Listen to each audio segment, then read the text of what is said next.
Et c'est parti pour une chronique sur la radio. Ah, la radio, un mot simple mais qui porte en lui une histoire aussi vaste que nos rêves. Ce médium souvent perçu comme discret, presque intime, est en réalité une voix puissante, un souffle qui traverse les époques, les générations et les frontières. La radio, c'est ce lien fragile mais tenace, cette onde invisible qui vient bousculer le silence pour éveiller nos consciences, émouvoir nos cœurs et parfois même faire naître des révolutions. À ses débuts, la radio était une promesse. La promesse de donner à chacun la possibilité d'entendre le monde au-delà de ses propres murs. Une promesse de partage, de proximité dans une société souvent cloisonnée.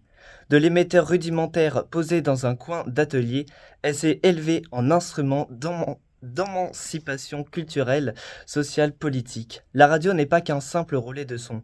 Elle est le théâtre invisible de nos luttes, de nos joies, de nos espoirs. Dans son évolution, la radio a dû affronter bien des tempêtes, la concurrence des images, l'avènement du numérique, la multiplication des voix. Pourtant, elle ne s'est jamais enfermée dans le passé. Elle a su se réinventer, passant de la modulation d'amplitude à la modulation de fréquence, puis à la radio numérique, au podcast, aux plateformes en ligne. Chaque étape est une réponse vibrante à un monde en mutation, un refus obstiné de se laisser étouffer par le silence ou la passivité. Et cette capacité d'adaptation fait de la radio un média profondément engagé parce qu'elle reste accessible à tous, partout, même là où le réseau manque et où les écrans fatiguent. La radio, c'est la parole donnée aux oubliés, aux minorités, aux voix marginalisées.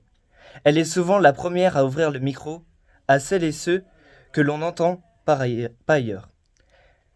Elle est ce lieu où la poésie peut s'inviter dans le bruit du monde, où la musique se mêle au récit, où la réflexion sociale trouve son écho dans la simplicité d'une émission. Dans un monde où tout semble aller vite, où les images saturent nos écrans, la radio nous invite à l'écoute profonde. Écouter ne veut pas dire simplement entendre. Écouter, c'est se surprendre, accueillir l'autre, laisser la pensée cheminer dans le silence entre les mots. La radio, avec sa puissante discrète, nous rappelle cette nécessité vitale du lien humain, de la transmission culturelle, de la résistance par la parole. Alors que vous soyez au volant, dans un café ou simplement allongé dans votre chambre, prenez un instant pour tendre l'oreille. Car chaque fréquence, chaque émission, chaque voix est une invitation à voyager, à rêver, à questionner. La radio est un souffle vivant, un compagnon fidèle dans nos vies souvent trop bruyantes. Et surtout, la radio est un engagement à faire entendre la diversité.